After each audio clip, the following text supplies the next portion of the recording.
Okay. Yes. Okay. We on? We on? I think so. Good evening, everybody. Welcome to Talk with the People. I'm your host or moderator, or I don't know, somebody's trying to say I'm the HNIC, but that's not who I am. I'm one among many. And my name is Brian, and we have Gaynell here. Good evening. We have Aisha, Hello. and we have Chicago Brown, otherwise known as Earl. How's everybody? And today we're continuing going through the steps, and we're on step 10. 10. 10. So we're going to do step 10. And somebody want to read what step 10 is? I'll read it. Well, go ahead. Step 10, we continued to take personal inventory, and when we were wrong, promptly admitted it. Personal inventory. Continue to. So apparently, if we go back, we were kind of taking a little inventory when we searched through our lives to see exactly where we were and what we were doing. And so now we have to continue the process. The 12 steps is an ongoing process. Like I may have said in an earlier show, my mother asked me, when you going to stop going to them meetings? And it's like, I don't know.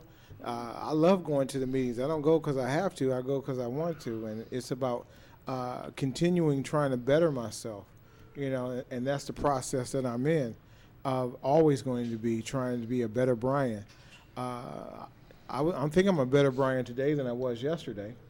I keep trying to improve myself. And it's also about self-improvement, but it also is about keeping, your nose to the grindstone and keep working on this program of sobriety. You got to work on it. It just doesn't come. Just like for me to become an addict or an alcoholic, I had to work on it. I had to learn how to mix the drinks just right, or how much of this I could drink, or So you've been gone for like what, 2 weeks now? Like, I'm sure everybody misses you, right? No, nobody misses me. I was having this horrible time. Where were you? My life was so horrible. You know how horrible my life was? My life was so horrible that I was sitting on a beach, But no, being in Puerto Rico and being on the islands and the cruise ship, and I did miss the show. I wish I could have did it live from off the Carnival cruise ship Liberty. That would have been quite nice. Oh yeah, especially with all the drunk people that was running around there. I am sure you had a whole lot of people out there from Chicago to Oklahoma and whatnot that was holding you down where you were gone. Although they probably didn't know, they probably was wondering where you were. Well, I mean, Chicago was in the house. Yeah? Out of the, I don't know, like 64 of us. Wow. The majority was from Chicago, or at least originally. And all y'all had a ticket? I mean, we couldn't sneak nobody in. There was no midgets in the suitcase. I don't know. It was hard enough trying to. They were smuggling liquor in. I ain't gonna tell nobody about that one, but I'm not gonna teach anybody how to do that. But we had a very good time. And the one thing about sobriety, it's like, if I was using, now come on. The only cruise ship that I know of would have been, cruising down the street looking for more drugs. And when you get into sobriety, you can do things like go on cruises. Wait a minute. Can you imagine long-range plans, where you save some money over a long period of time? Wow. Can't imagine that. Can't imagine using, I'm still working on that sober. Yeah. I can't imagine that. Don't know. Wait a minute. The longest range, just see. I'm going to hang on to some of this dope, so I'll have some for in the morning. And that was long range. That was long range planning. Myself with that. I mean, like, the one good thing about being sober is I can laugh about my past. And because no one can, the enemy of my sobriety, salvation, and sanity cannot use my past against me. Can't get me with guilt and shame. That's you right. know what I'm saying? Can't nobody tell on me faster than I tell on myself. That's right. And I do a much better job. But it's being able to go somewhere and travel and have a good time. And guess what? you can have a good time and not drink or drug. That's right. You know, Amen. That's honestly. right. You know, So where did you go? Where exactly did you go? where exactly did I go? Let's see. Puerto Rico for a couple of days. Let's see. No, wait a minute. Back up. First, I went to Iowa City, and hi, Principal Smith, and I spent a day with my junior high principal, you know, who I hadn't seen in 47 years. And then went on to Chicago, High Chicago, and then we flew to Fort Lauderdale, then flew to Puerto Rico, and we spent, you know, a day and a half in Puerto Rico, and then we got on the Carnival cruise ship Liberty, and we did, let's see, St. Thomas, St. Croix, Barbados, Dominica, St. Lucia, St. Martin. Oh, it was wow. I mean, just had a really fun time. You know, I did go into karaoke and did not sing. I went into the sports bar and did not drink. You know, so I did some things, you know, hot tub and, you know, all that. But I did, you know, the only thing that I did miss on that cruise ship, you know, was an AA or CA or NA meeting, you know, and the other time, you know, the other cruise I went on, they had one. You know, that, you know, I really needed. The only cruise ship that I ever know about that had something like that was it the Rosie O'Donnell cruise ship? I'm not sure. Rosie O'Donnell. Oh, You remember when she had the huge crew thing going on? Yeah. You know. Well, I mean, it's like those things are. So you had a vacay. You actually had a real vacay. Yeah. Yeah. I really, you know, I wish George Clinton was there because I was partying on the mothership. You know, one thing though.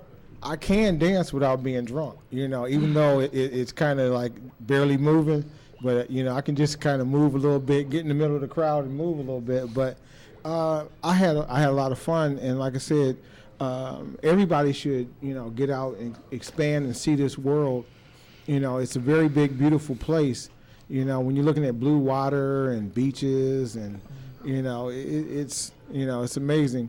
I mean, not that Fontenelle Park Lagoon ain't that great, but you know, or Carter Lake, you know, it was like I said, it was good. You know, it was good to get out, and it's good for you to do something. You know, something fun.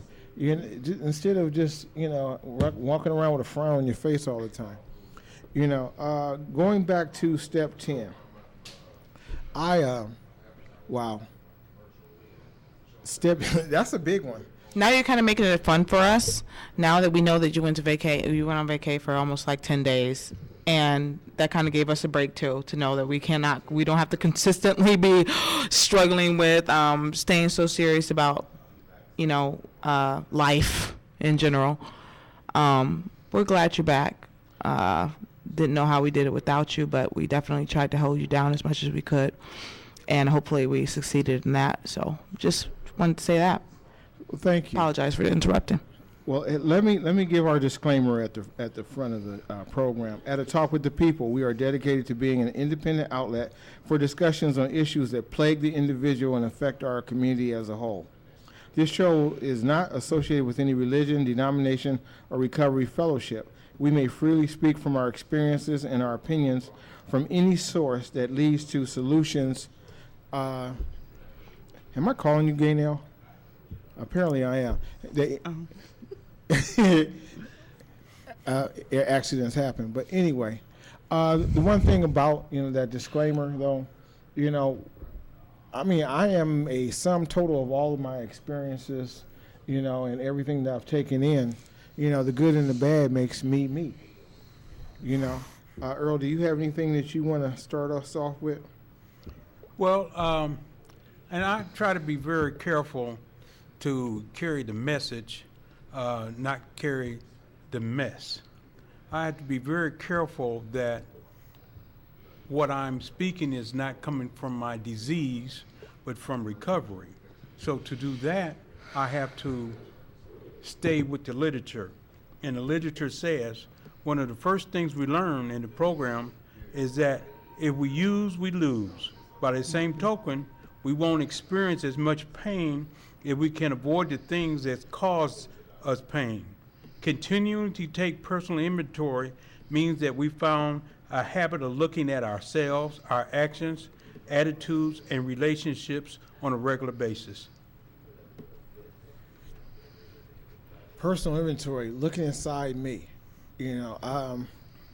One thing, I can look inside me and I can also look in the mirror, but I never see perfection, and I never see a failure in the promises. But anyway, how it works. This thought brings us to step 10, which suggests we can continue to take personal inventory and continue to set aside any new mistakes as we go along. We vigorously commence this way of living as we cleaned up the past.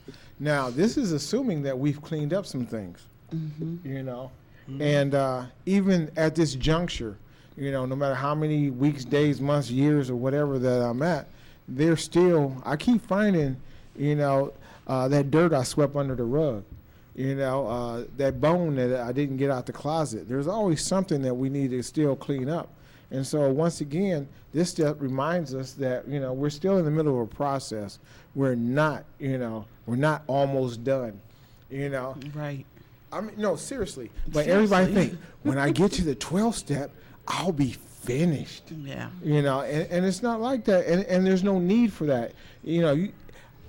I had a desire to run through the steps as fast as I could so I could keep saying I accomplished something, because I wanted some milestones to be able to, say I went this far, I've been in this long and whatever.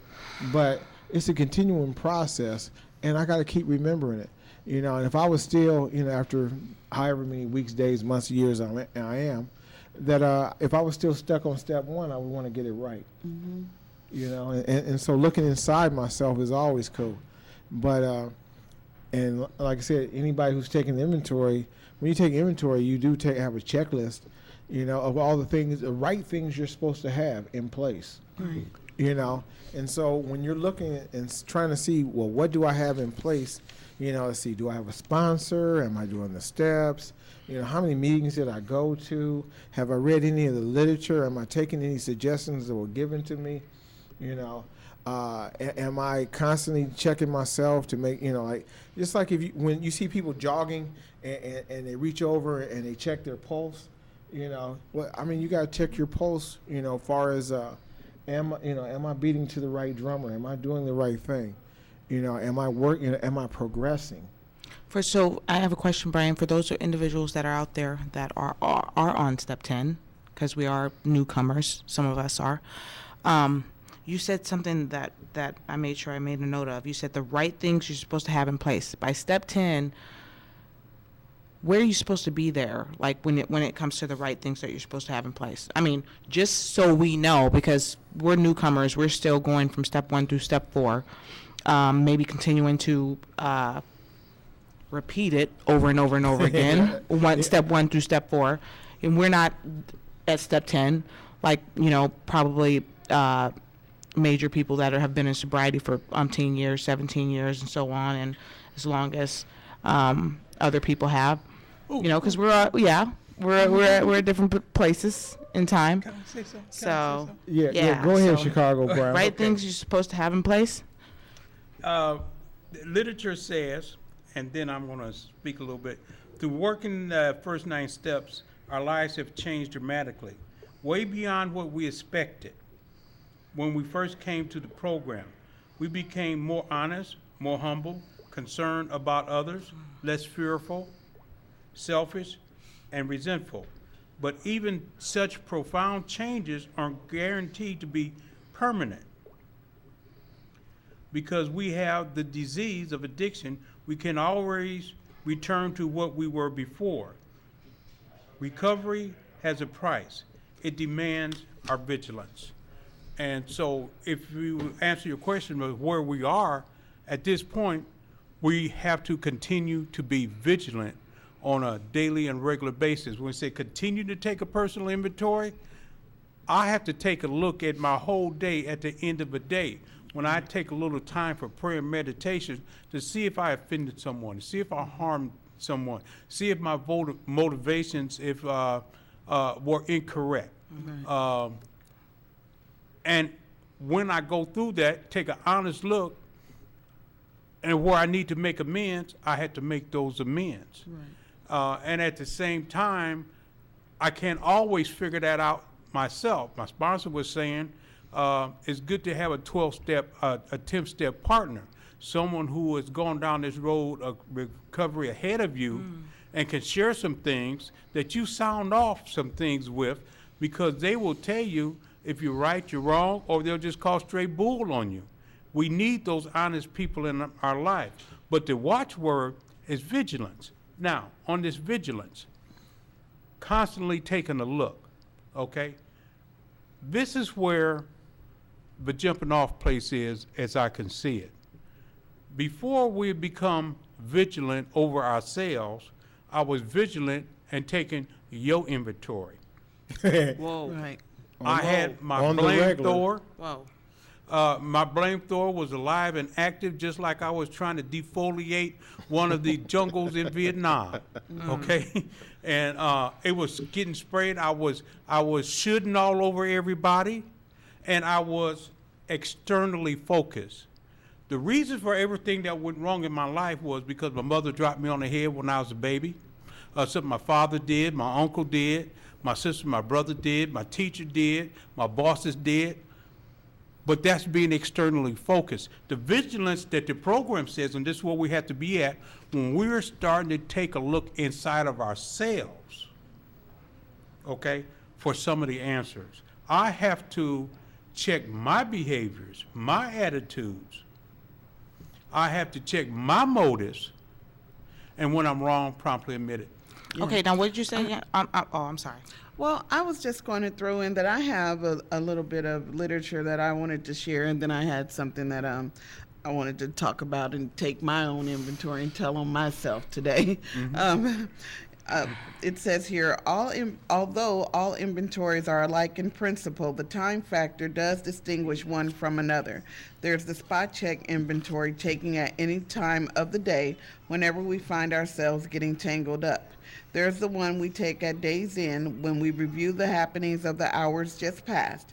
Here we cast up a balance sheet, crediting ourselves with things well done and chalking up debits where due.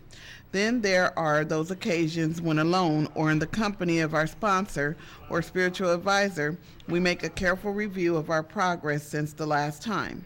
Many AAs or CA, NA, whatever A, go in for annual or semi-annual house cleanings. Many of us also like the experience of an occasional retreat from the outside world where we can quiet down for an undisturbed day or so of self-overhaul and meditation. That would be nice to get away to have that self-overhaul for meditation. I don't know when I would ever get the opportunity to do that, but I did get the opportunity to spot check myself today.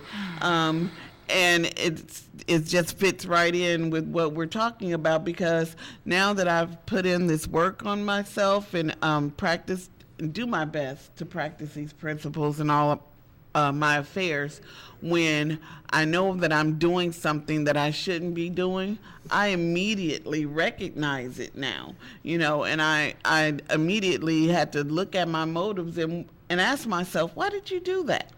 I'll just tell you guys that earlier today, I'm at work, and we're coming from this big meeting that our whole department had, and there was a lady walking in front of me who is overweight, more overweight than me. And I say to another lady standing next to me that if I was ever that big that I wouldn't know what to do with myself, I would want to kill myself, is what I said, which was horrible of me to say that. And I felt so bad immediately after I said it. And I had to ask myself, why would you say something like that? And why would you even say it out loud? But that's just how much growth that I have still left to do.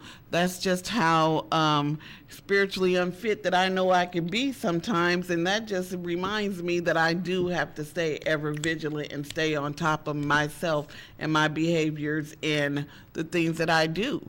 Because, a few years ago, I probably wouldn't have even felt bad about that. about saying that, but I immediately felt bad. I knew that I shouldn't have said something like that to somebody else. What if somebody says that about me?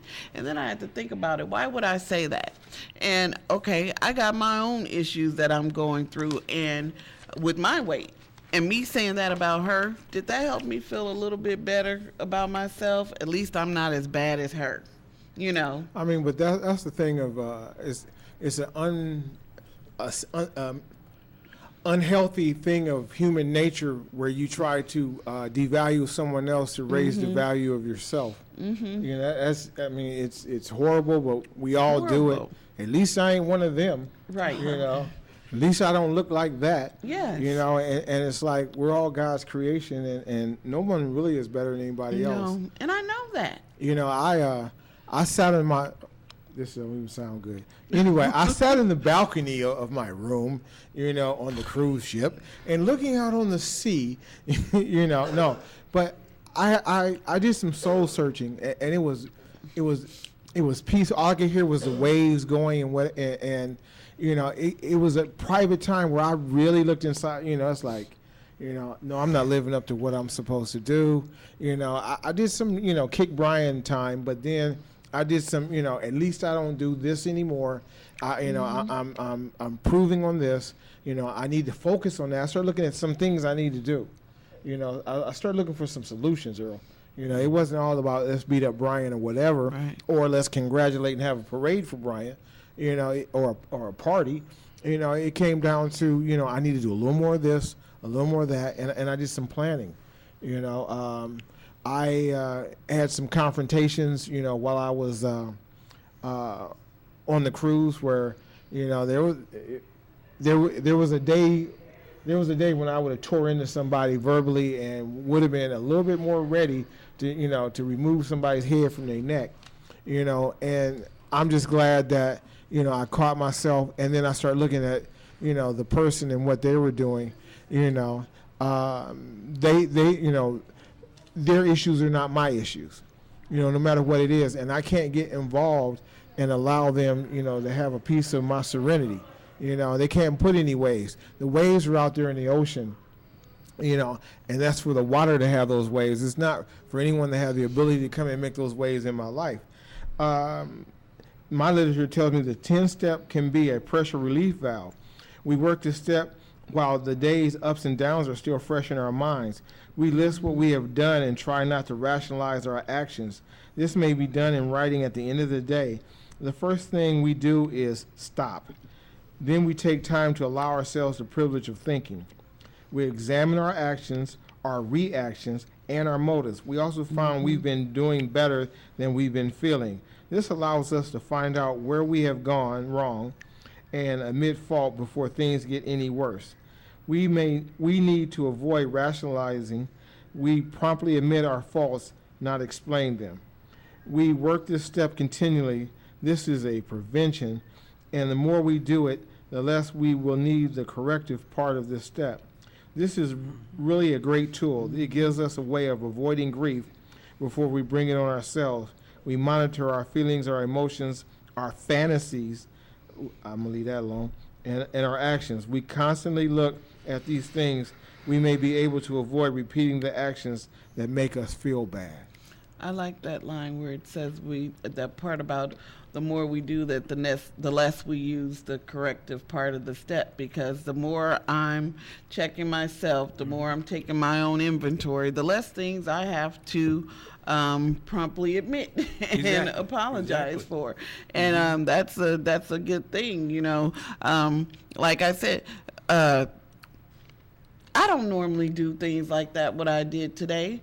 And when I did promptly, immediately I knew that was wrong. So that's a lot of growth on my part, because, you know, in the past, I would have just said something like that and not even thought anything of it and went on about my day, and it would have been just a normal thing to continue to do something like that. But now, you know, that I do take the time to do that self-appraisal, that inventory on myself, I really do my best to do the right thing, just the right thing.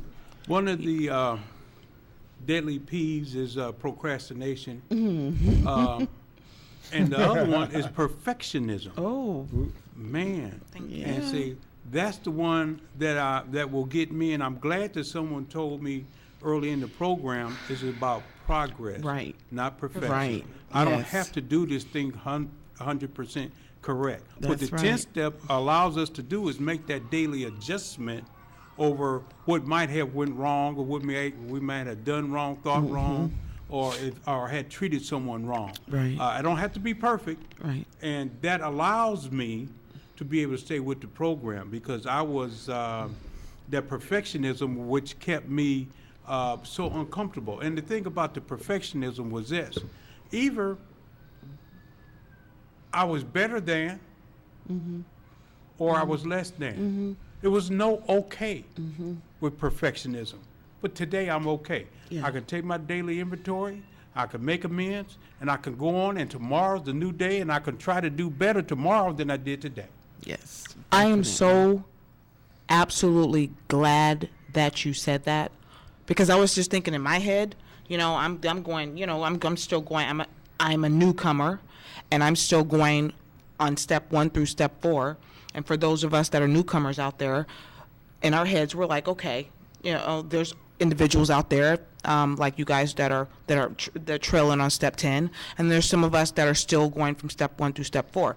So I'm so glad that you have pointed out that it's all about progression instead of perfection, because just knowing that helps us keep things in perspective as newcomers, that we're all on this journey at different times. Our life paths are different, our circumstances, social status, and everything else is completely different. So no matter what, where you may be, someone else may be probably at a better place or at a different place in their sobriety, okay? And that just pointed out to me that, keep things in perspective. I'm still going from step 1 through step 4.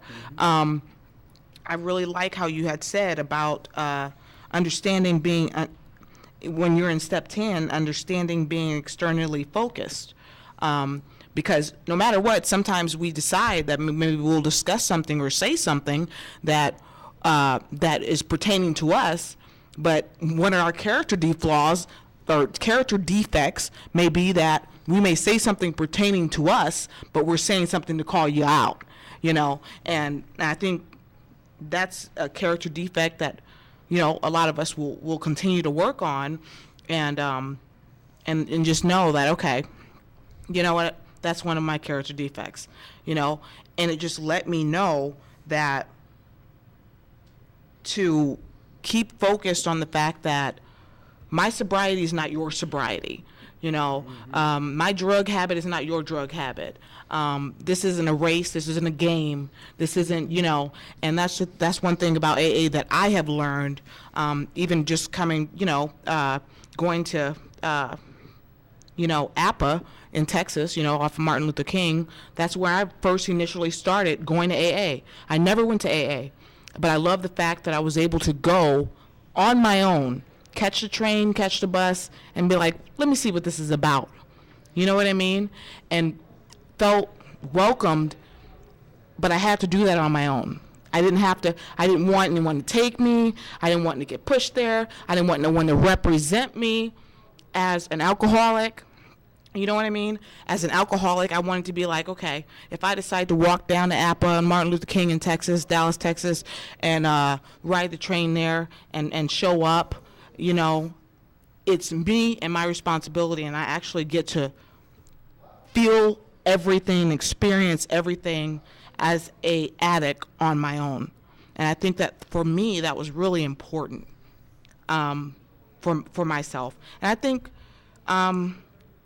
maybe for me, that's imperative that I do before I get a sponsor, because some of us, we have to think about our personalities. Some of our personalities are a little bit like, I'm kind of a little bit on edge about this, or maybe my personality is a little bit stronger, or maybe my personality is a little bit more sensitive, things like that. So I think it's really important just to really remember that each and every one of us, you may not feel that you want a sponsor at that time.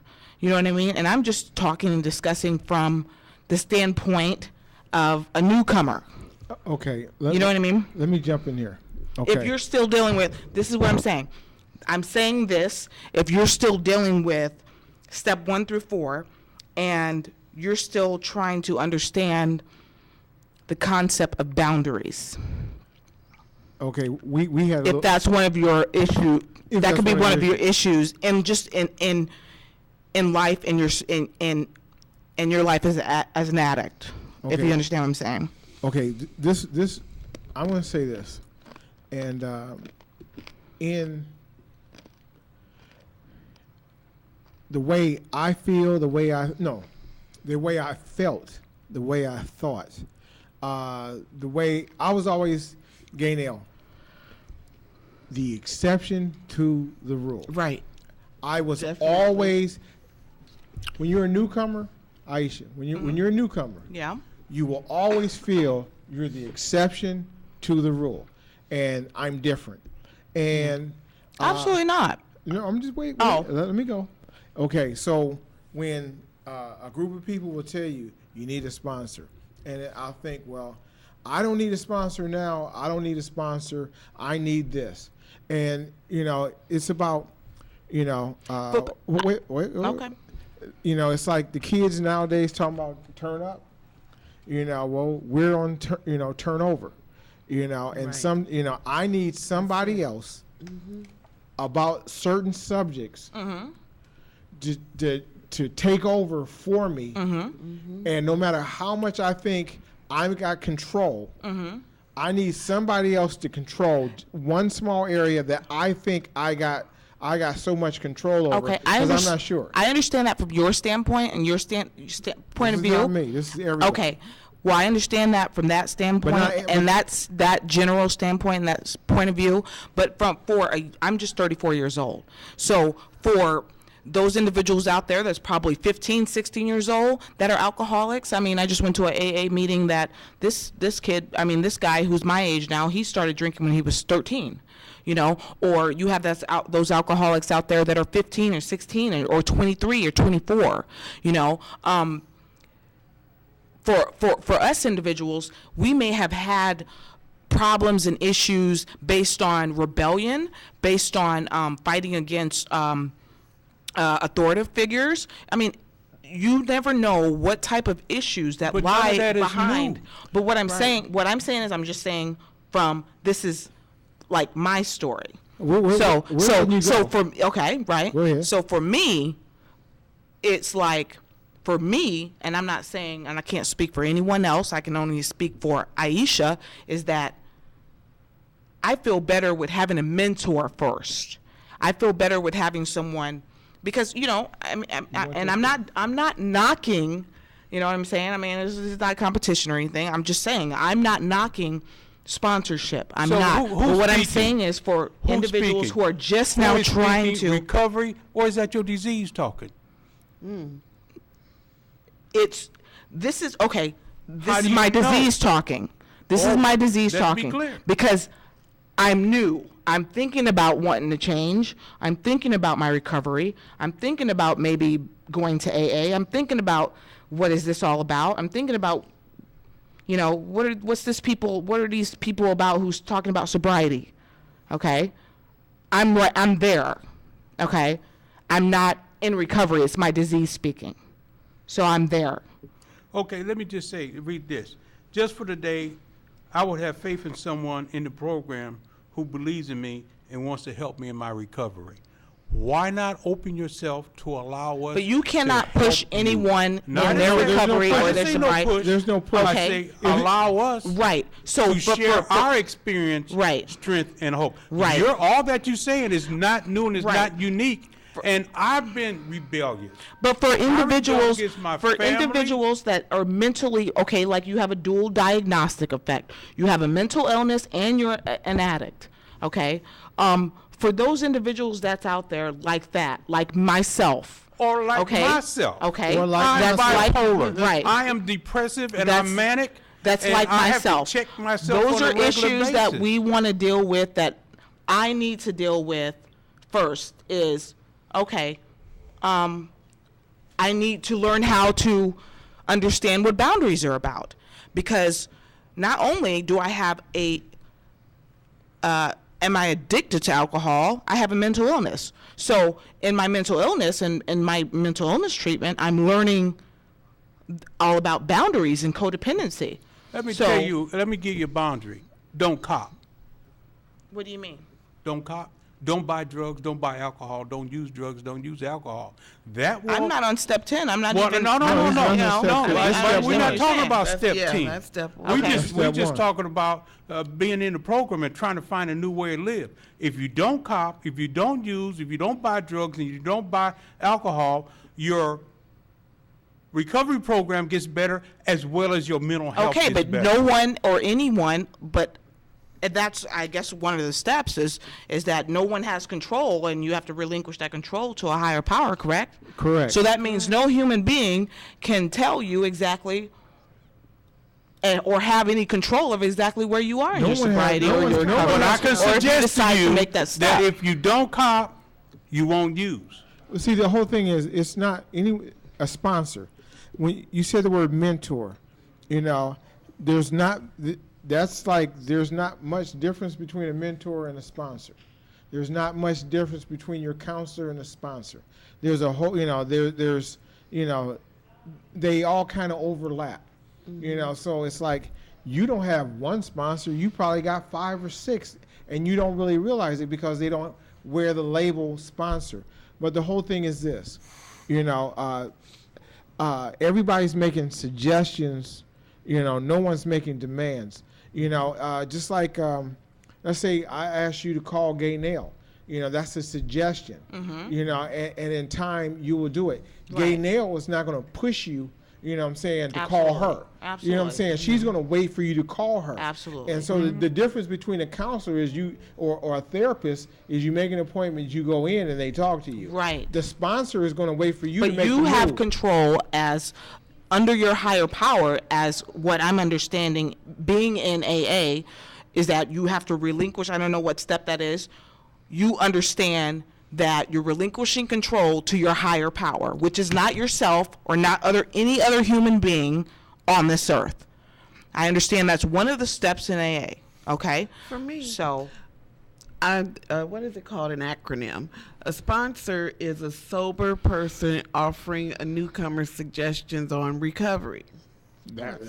I understand that, but that's that all doesn't that mean is. that a sponsor doesn't have the same character defects or maybe That's have to. right. Okay, That's do you why- understand? Or different. Yeah. Why So a Same, sponsor different, is whatever. the perfect person to offer you those suggestions on how to recover because they've been there. They know. My favorite line, the only line I ever memorized out of one of the literature texts is the therapeutic value of one addict helping another is without parallel. Isn't that how it Yeah, goes? that's it. Something to that effect. What does that mean? And that means And that, I'm asking that you no 'cause one I don't can know. help you the way that somebody who's been there that knows what it's like can help you. But and We I are- completely understand that. And the thing about it is, as the youth, okay, as a child to a youth to a young adult to an older adult, okay, I understand those stepping stones, okay.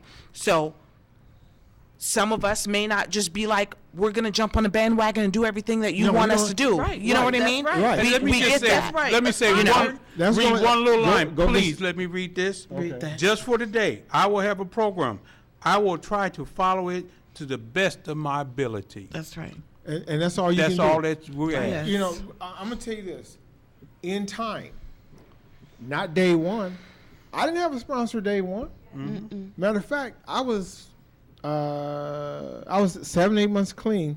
I was 7-8 months clean before I went to my first AA meeting.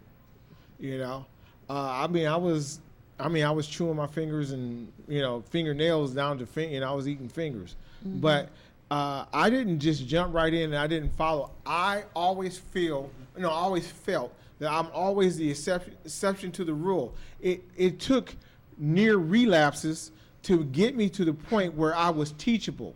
Those are Right. teachable moments. Right. I had to go back, and relive some things and get so close to losing everything because, see, I didn't want to lose my children.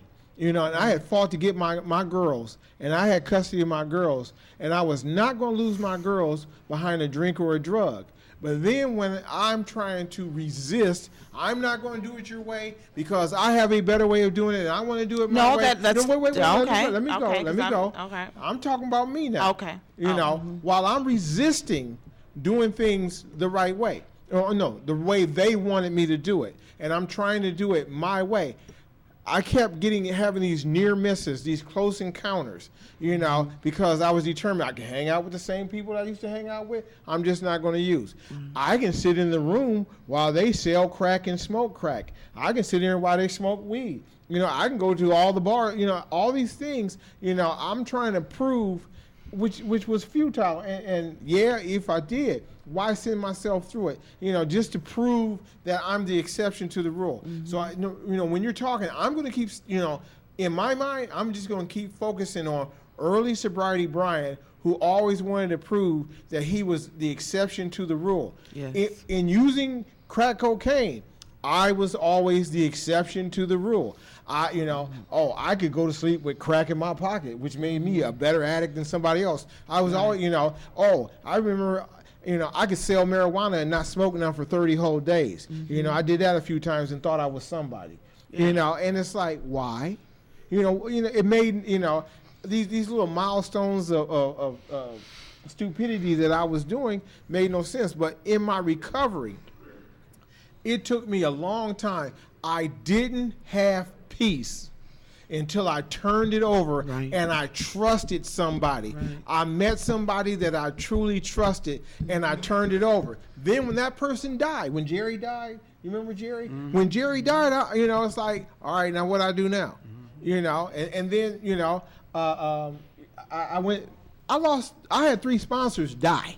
It's like, oh man, I'm killing sponsors. I am so, you know, I am such a horrible addict. I'm killing sponsors. But when I turn, you know, it's like, somebody teach me how to live and tell me what to do. You know, see, I have an issue. I was raised by my mother, my grandmother, and my older sister. And the last thing I want is a man telling me what to do. You know, the hair stands up on the back of my neck when a man tells me what to do. You know, and then, you know, a woman who ain't my mama, my grandmother, my sister tells me what to do. I got an attitude, you know. You know, if my woman, my wife, or whatever is trying to tell me what to do, all of a sudden that same hair is jumping up on the back of my neck. I ain't hearing it, you know. But, you know, there's times when you got to trust somebody. Right. You know, and that is, you laid it out, boundaries, but it's about trust. Yes. You know what I'm saying? And you got to build that relationship through trust. And that relationship can be built not by the first suggestion. It's just being around that person long enough and watching their walk. You know, just like my last sermon was about, you know, people would rather, you know, see a sermon than hear a sermon. You know, I rather, you know, I want a sponsor who has a sponsor. Right. You know, I want somebody who submitted to somebody else. It's very difficult to submit to another human being when you're not used to submitting. You know, because in a man, don't know about a woman, in a man submitting to somebody else, especially a man, you know, especially a woman, especially anybody, you know, it's like, I feel like I'm losing a part of my manhood. I am turning my manhood over to somebody else and they're telling me what to do. You know, that's what I'm supposed to do. I'm the king of the jungle. Right. You know, I'm the booger with the sugar. You know, I'm all that. You know, and then for me to humble myself. We're going back to humility. Right. You know what I'm saying? I had to humble myself and turn control over to somebody else and put my feet, just like y'all are at that table and your feet are underneath that table. I had to sit across from somebody, you know, and trust them that whatever they told me was the truth. If I could not trust them that everything they tell me that's not true, I got the wrong person for a sponsor or mentor. I would feel, okay, as a sponsor or a mentor, that's what the last thing you said. So I need to, in order to build my trust with that person, I need to watch what their walk is. Yes. And be around them for a while. Yes. Definitely. Okay. Yes. I don't instantly trust nothing. I don't trust the elevator off the back. Right. One of the most wonderful things my sponsor did for me is allow me to make mistakes with dignity. You know, saw the train wreck coming, he tried to warn me, tried to tell me, you know, this might not be what you need to do. And of course, me running in myself, well, I'm going to do what I want to do anyway. And of course, when the train wreck comes, then my sponsor loved me through my mistakes. You know, that's somebody I can trust with my life. And I don't have to worry about nothing I ever said coming back to me from anybody else. And, you know, like Brian was saying, we do have to learn how to turn that will over to someone else to a certain extent, you know, because I know I didn't know how to live. The way that I was existing before was not what you would call a life. That's not what I had. That's not what I was doing. I was committing suicide on the installment plan. That's what I was doing. I didn't know how to live. And somebody who's put together a few 24 hours trying to do this thing, they get to learn along the way too. They made a lot of the same mistakes that I did. And some of the mistakes that I didn't do. And if I take some of the suggestions that are put before me by someone who's been there, that can prevent me from going through a whole lot of unnecessary misery. You know, if I just take those suggestions, because like Brian said, we can trust absolutely what people like us say about ourselves. You know, it's such a wonderful thing. I love this program because, you know, it gives me something that I get to give away so freely because it was so freely given to me. And that's what a sponsor does. That's the whole point of me working these 12 steps, because after I've had that spiritual awakening in that 12th step that we haven't talked about yet, then I get to pass this message on to somebody else. That's what this is about. You know, to get me closer to my higher power and to allow my higher power to work through me to help somebody else. That's what a sponsor does. It's not about somebody trying to tell you what to do and how to live. They're trying to show you what worked for them and what helped them to save their life or to get them to have a life. That's all it is. But you don't have to do nothing that okay, so you're saying they give you room to grow. Yes. Yes. And to make mistakes. Yes. And they don't throw it up in your face. Yes. No, they don't. Okay. They don't. Okay. That's what a I'm good trying sponsor to does. understand that. And if you have one that does that, you need to run from that person. And find a new Find sponsor. your new sponsor. Okay. Exactly. Okay. And just understand that whether you're a newcomer or whether you're a true comer, we all are still doing this 10th step. We all have to continuously take a personal inventory, and we're wrong, we admit it. And what I'm saying by that, even if you got 10, 20, 30 years, you're not going to be 100% correct. You're going to make errors, you're going to make mistakes, but you can correct them when you recognize them or someone points them out to you. And the secret part of the program is how it works: honesty, open-mindedness, and willingness. That's right. Earl, what step you think I'm on? What step do I think you're on? Yeah. I had to mess with him. Anyway, I don't know. I'm always on step 10. I don't care. I can do I can do 1 through 12, go back to 1, and I'm always going to be on step 10. Every day is step Yeah, 10. that's right. You know, every day for the rest of my life is going to be step 10. Step 10 is ongoing. Right. Newcomer, truecomer, we all have to remain vigilant over knowing whether we're coming from recovery or is that our disease talking. We have to ask ourselves that question or ask someone else, what do you think? Am I coming from recovery or is this my disease talking? Because we don't always know our own and our best mind. Okay.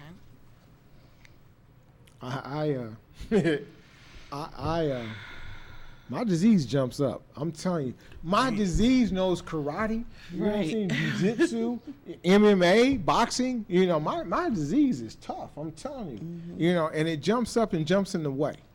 I have attitudes that jump up. I have issues. You know, that I work on constantly. You know, because I came very close to making some serious mistakes. You know. and found ways to justify doing it. You know, while I'm on a cruise ship trying to enjoy myself, you know, I was, you know, ready to, you know, turn into Brian the Lion. You know, Brian the Lion. yeah, you know, like Lucius Lion. Man, there was no Empire on last night. I'm going through withdrawals, but anyway, that's a whole nother story. Yeah. I mean, but the good thing that, you know, I went to people who, you know, who had a working knowledge of the program, who had some intellect, you know, and compassion, you know, and they're non-judgmental, you know, and they're there for you, you know, and sponsorship. I've gotten the greatest gifts from being a sponsor. Yes. And I think I've gotten more help from being a sponsor Definitely. than sponsoring somebody. My sponsees has helped me, you know, grow as a person.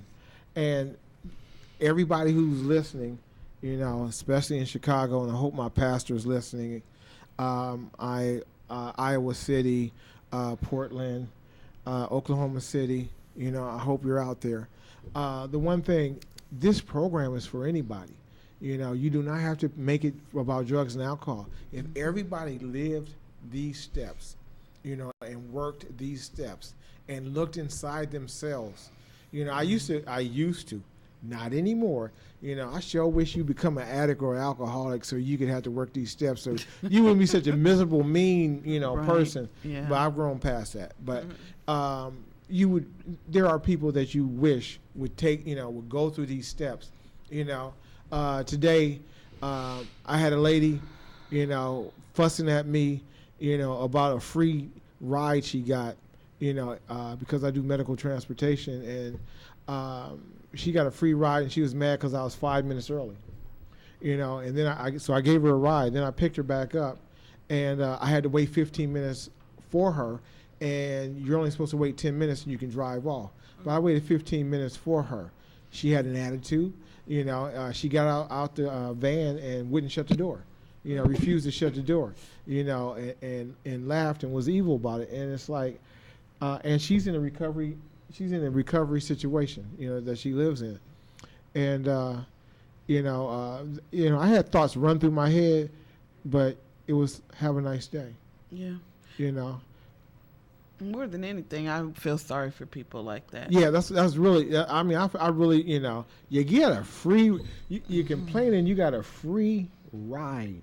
I know, You know, a free ride there and a free ride home. Yeah. You know, and it should be catered to your wishes, needs, and the way you want it to be. Why don't you just dig in your pocket and call a cab? You know, but that's neither here nor there. The point of the matter is, you know, I hate seeing somebody in misery. Yes. You know, but Yes. if there was any way I could have reached her, I would have tried. But whatever it was, anything I tried to say, she didn't want to hear it. You know, it's like I don't want to be that miserable person. You know, that I want to be able to check myself. You know, and I want to be willing to bounce it off somebody else and ask them, am I right? You know, because even with the incidents that happened during the cruise, you know, there was, you know, someone, you know, that I could talk to and ask, you know, there was other people, you know, so right or wrong, left or right, you know, up or down, you know, I owe Lonnie an apology for just being outside myself. I'm not saying I'm right, and I'm not saying he's right, but what I am saying is no matter how someone else acts, it's my reaction that counts. You know, I tell my kids about, you know, somebody do 99 things to you, and you do one bad thing back. And the only thing anyone ever remembers is the one thing that you've done. You know, so don't do that one thing. You know, take yourself out the equation and walk away from it. You know, make sure that in all 100 situations, you know, that you carry yourself as best you can. You know, and look yourself in the mirror or take your personal inventory and be comfortable that everything that you've done was the right thing to do. You know, today I have a conscience. You know, today I look at what I've done, you know, and this is what I've been trying to think of since, I mean, not think of, but say since the beginning of the program was, you know, doing the right thing for the wrong reason, because Earl keeps talking about motives. Just because I've done the right thing, if I've done the right thing for the wrong reason or for the wrong motive, it does not count. That nullifies it. And there's so many things that, I was right. Being right ain't what it's all cracked up to be. Sometimes it's the motivation, behind the thing. We've got 3 or 4 minutes left to go. So that's. I just want to say one thing. Go ahead. That's what I like about participating and being honored to participate in your radio show. Our radio show. Our radio show. Okay. But I'm new. I'm new. I'm just honored to be here. But this is what I enjoy, because I feel like this is AA. This is part of recovery. This is part of. I look at it like me time. You know what I mean? When my kids were younger, and I used to yell and scream at them. You know what I mean? This is mommy's me time. You know what I mean? Like, no, I feel don't know about mommy me time. Well, yeah, you're a guy, but I was shaking my head there for a minute. But you're a guy, but you probably don't understand it from that too. standpoint. But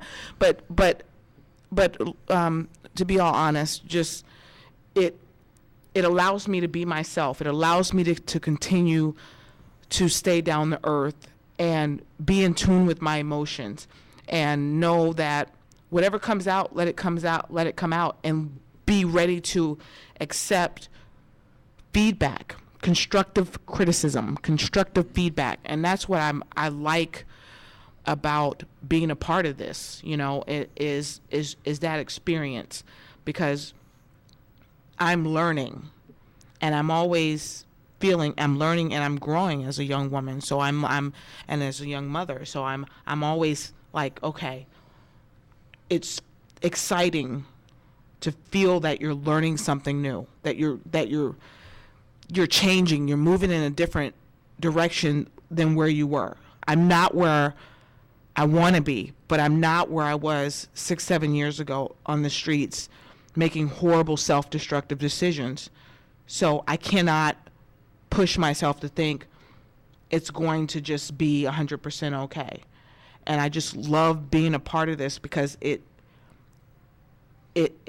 always continues to check myself. I always continue to check myself and to remain down to earth.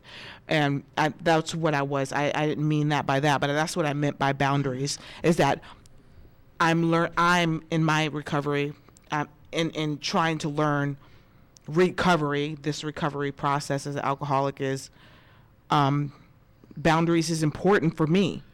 It's really important for me, because I feel like when I'm around you guys and I'm participating in this situation here, this circle is, my voice has to be protected. I want to be able to come from the heart, and it comes from me and me only. And there's no personal agendas, or there's no one else's agendas are pushed. And that's what I was trying to explain to Brian earlier, was that it's so important for me now to really tighten my circle, because I see people, like you were saying, that you've spending time with, and that you're watching their walk, and I'm like, okay, I want these people to remain. So now I have to really go back to the drawing board, because now I'm like, okay, I see these people who are feeding me this, and then I see these positive people that are entering my life that I want to protect, and I want to make sure that I can continue to grow from. So I'm at that point in my journey. So I wasn't trying, I guess I was kind of coming off a little bit evasive, but that I'm realizing how important that is. You know what I mean?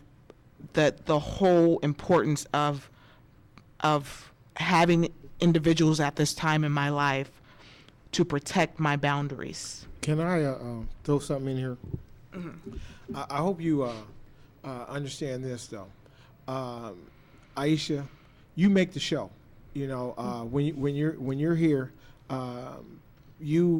the questions that you ask, you give other people who are watching, some of them who never used and whatever, but have people in their family and friends that use.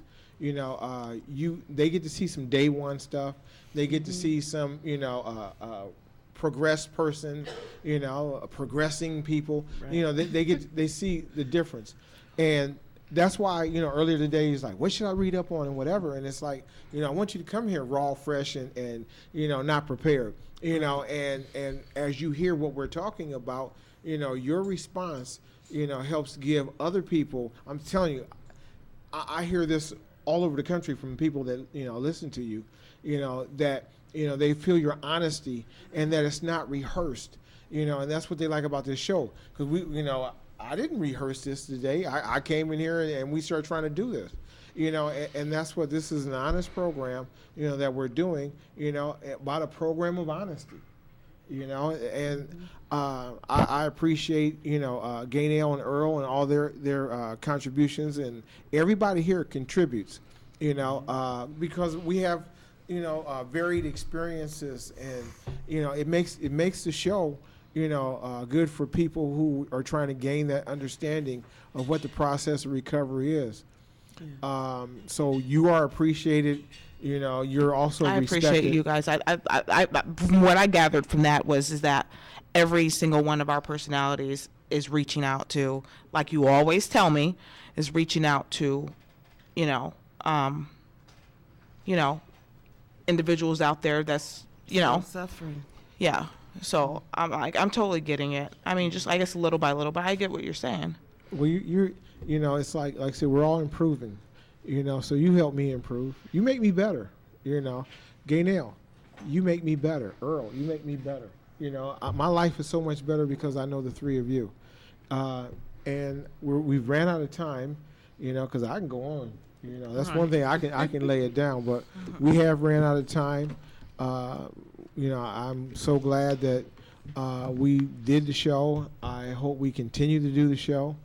Aisha, I know you're going to be taking off here soon for a little while, and we'll be, waiting for you to come back, and so we can continue down this journey, and we can all hold each other's hand and walk hand in hand through this.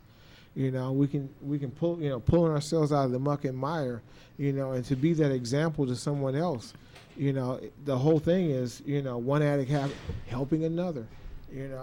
Anyway, Miss Gaynell, you want to say anything since we are on overtime?